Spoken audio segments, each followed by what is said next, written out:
అన్నమయ్య జిల్లా collector గిరీష్ను suspend చేస్తూ కేంద్ర ఎన్నికల సంఘం ఉత్తర్వులు ఇచ్చింది. తిరుపతి లోక్సభ ఉప ఎన్నికల్లో నకిలీ ఓటర్లు ఎంపిక కార్డుల వ్యవహారంలో ఈసీ చర్యలు తీసుకుంది. అప్పట్లో తిరుపతి మున్సిపల్ కమిషనర్గా ఉన్న గిరీష తన ఐడీతో వేల సంఖ్యలో ఓటర్ కార్డులు డౌన్లోడ్ చేసినట్టుగా విచారణలో నిర్ధారణైంది. బీజేపీ ఫిర్యాదుతో 2 ఏళ్ల తర్వాత చర్యలు తీసుకుంది కేంద్ర ఎన్నికల సంఘం. ప్రస్తుతం అన్నమయ్య జిల్లా కలెక్టర్గా పనిచేస్తున్నారు ఐఏఎస్ అధికారి గిరీష.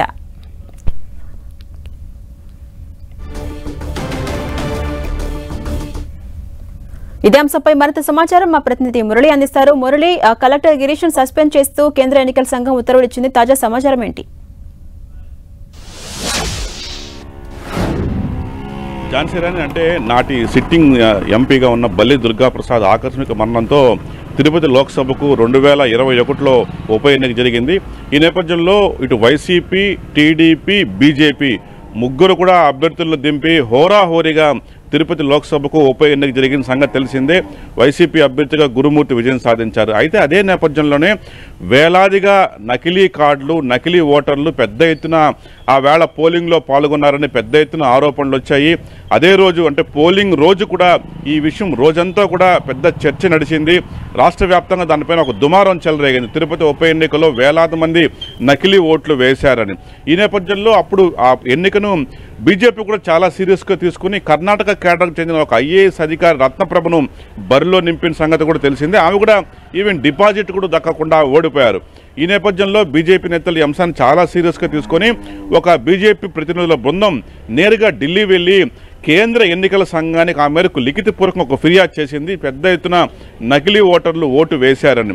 ఈ నేపథ్యంలో గడిచిన ఈ 2 ఏళ్లుగా దీనిపైన సమగ్ర దర్యాప్తు జరిగిన నేపథ్యంలో సరిగ్గా వారం క్రితం కేంద్ర ఎన్నికల సంఘం విజయవాడకు రావడం, విజయవాడలో మీటింగ్ పెట్టి ఆ నకిలీ ఓటర్ల గురించి ప్రస్తావించిన సంగతి తెలిసింది. ఈ నేపథ్యంలో ఆ రోజు తిరుపతి ఉప ఎన్నికకు ఆర్ఓగా తిరుపతి మున్సిపల్ కమిషనర్గా ఉన్న గిరీష ఉన్నారు. ఈ నేపథ్యంలో గిరీష లాగిన్కి సంబంధం అంటే ఎవరైతే ఆర్ఓ లాగిన్ నుంచే దాన్ని ఓపెన్ చేసి పెద్ద ఎత్తున నకిలీ కార్డ్స్ డౌన్లోడ్ చేసి వాటిని మార్ఫింగ్ చేసి దాదాపు నకిలీ ఓటర్ కార్డులు తయారు చేశారు అని ప్రధానంగా ఎన్నికల సంఘం ఒక అభిప్రాయానికి వచ్చింది. ఈ నేపథ్యంలోనే అప్పుడు ఆర్ఓ ప్రస్తుతం అన్నమయ్య జిల్లా కలెక్టర్గా ఉన్న గిరీషాని సూటిగా ఎన్నికల అధికారులు ప్రశ్నించారు. దీనికి మీరు ఏం సమాధానం చెప్తారంటే, గిరీష ఈ విషయం నాకు తెలియదు, ఐ డోంట్ నో అని మాత్రమే ఎన్నికల సంఘము సమాధానం చెప్పినట్టుగా తెలుస్తుంది. సరిగ్గా ఒక వారం క్రితం ఇది జరిగింది. ఈ నేపథ్యంలో గత రాత్రి ఈ మేరకు కేంద్ర ఎన్నికల సంఘం ఒక సీరియస్ ఆదేశాలు జారీ చేసింది. ఎవరైతే నాటి ఆర్ఓగా ఉన్న గిరీషాను సస్పెండ్ చేస్తూ ఆదేశాలు జారీ చేసింది. వెంటనే రాష్ట్ర ప్రభుత్వం ఆయన స్థానంలో మరో ఐఏఎస్ అధికారిని అన్నమయ్య జిల్లా కలెక్టర్గా నియమించాల్సి ఉంది. అది మొత్తంగా ఈ అంశం చాలా సీరియస్గా తీసుకుని తెలుస్తోంది. కేవలం ఆర్ఓనే కాకుండా ఏఆర్ఓ, బిఎల్ఓల పైన కూడా త్వరలోనే చర్యలు ఉంటాయని తెలుసు. దాదాపు ఒక డజనుకు పైగా అధికారులపైన కఠిన చర్యలు ఉంటాయని ప్రస్తుతం మనకు అందుతున్న సమాచారం. అయితే గిరీష ప్రస్తుతం గత 3 రోజులుగా అన్నమయ్య కలెక్టర్గా ఉన్న గిరీష లీవ్లో ఉన్నారు. ఈవేళ ఆయన విధుల్లో జాయిన్ కావాల్సి ఉంది. మరి తదుపరి ఈ వ్యవహారం ఎలా ఉంటుంది? రాష్ట్ర ప్రభుత్వం వెంటనే మరో ఐఏఎస్ అధికారిని అన్నమయ్య జిల్లా కలెక్టర్గా నియమిస్తున్నది కూడా వేచి చూడాల్సి ఉంది. ఏదైనా సరే ఈ అంశం మొత్తం రాష్ట్ర అధికార వర్గాల్లోనే ఒక సంచలనంగా మారింది. మొత్తం ఏకంగా ఒక కలెక్టర్ పైనే ఎన్నికల కమిషన్ ఈ స్థాయిలో సస్పెండ్ చేయడాన్ని అధికారులు కూడా చాలా సీరియస్గా తీసుకోబోతున్నారు. ఈ 2 నెలలు రాబోయే ఎన్నికల్లో కూడా ఈ అంశం కొంత ప్రభావం చూపే అవకాశం ఉంది.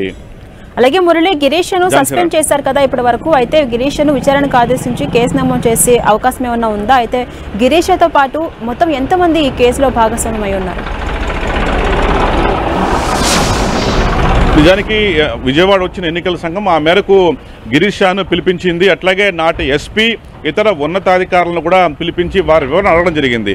అయితే గిరీష మాత్రం చాలా ముక్తసరిగా ఈ నా లాగిన్ నుంచి ఎట్లా కార్డులు పెద్ద ఎత్తున డౌన్లోడ్ అయిన విషయం నాకు తెలియదు అని ఎన్నికల సంఘం అధికారుల ముందు చెప్పినట్టుగా తెలుస్తోంది. ఈ నేపథ్యంలో ఆయన సమాధానం పట్ల ఎన్నికల సంఘం ఏమాత్రం సాటిస్ఫై కాలేదు. వెంటనే ఢిల్లీ వెళ్ళి ఎన్నికల సంఘం ఆ మేరకు రాష్ట్ర ప్రభుత్వానికి ఇతను సస్పెండ్ చేసిన ఆదేశాలను రాష్ట్ర ప్రభుత్వానికి తెలియజేసినట్టుగా గత రాత్రి ఈ ఘటన జరిగినట్టుగా తెలుస్తోంది. మరి అయితే మీరు అన్నట్టుగా ఇంకా ఎంతమంది అనేది చాలా ఇంపార్టెంట్. ఎందుకంటే ఆ రోజు ఈయన ఆర్ఓగా ఉన్నారు, ఇంకా ఏఆర్ఓగా ఉన్నారు, అట్లాగే బిఎల్ఓలుగా ఉన్నారు. దాదాపు ఎందుకంటే తిరుపతి లోక్సభ ఉప ఎన్నిక పరిధిలో దాదాపు 7 అసెంబ్లీ సెగ్మెంట్ ఉన్నాయి. 30,000కు పైగా ఎపిక్ కార్డులను డౌన్లోడ్ చేసి వాటిని మార్ఫింగ్ చేసి నకిలీ ఓటర్ కార్డులు తయారు చేశారనేది ప్రధాన ఆరోపణ. ఆ రోజు చాలామంది తిరుపతి కాని వ్యక్తులు బస్సుల్లో వచ్చి నేరుగా పోలింగ్ బూతుల వద్ద మీడియాకు పట్టుబడి సమాధానం చెప్పలేక తప్పించుకొని వెళ్ళిపోయిన సందర్భాలు కూడా ఆవేళ చాలా చూసాం. వారంతా కూడా దాదాపుగా నకిలీ ఓటర్లే అని తేలిపోయింది. అయితే అందరి వద్ద కూడా ఎపిక్ కార్డు ఉండడమే కొంత ఆశ్చర్యం కలిగించింది. ఈ నేపథ్యంలో వారంతా కూడా ఈ నకిలీ ఎపిక్ కార్డులు తయారు చేశారు. అందుకు సంబంధించిన ఈ ఎపిక్ కార్డు నెంబర్స్ ఎలా వచ్చాయి, ఎక్కడ మార్పింగ్ చేశారు, వీటికి సహకరించిన వ్యక్తులు ఎవరు, అంటే బహుశా ఆర్ఓ కింద ఉన్న ఏఆర్ఓలు బిఎల్ఓలు వీటిని ఎందుకు కట్టడి చేయలేకపోయారన్న అనేక అంశాలను కూడా ఎన్నికల సంఘం పరిగణలోకి తీసుకుంది. ఈ నేపథ్యంలో ఇప్పుడు ఆర్ఓ పైన చర్య తీసుకున్న ఎన్నికల సంఘం ఇంకా ఏఆర్ఓ సంబంధిత బిఎల్ఓల పైన కూడా చర్యలకు రెఫర్ చేసినట్టుగా మనకు సమాచారం. దాదాపు 12 నుంచి 15 మంది అధికారులపైన ఇదే తరహాలో సస్పెన్షన్ వేటు పడే అవకాశం ఉంటుందిగా మనకు తెలుస్తోంది. బీజేపీ కూడా దీనిపైన చాలా సీరియస్గా రియాక్ట్ అయింది. తమ ఫిర్యాదు పట్ల ఏదైతే ఎన్నికల సంఘం స్పందించడం పట్ల వారు కూడా హర్షం వ్యక్తం చేస్తూ ఉన్నారు. Right, thank you.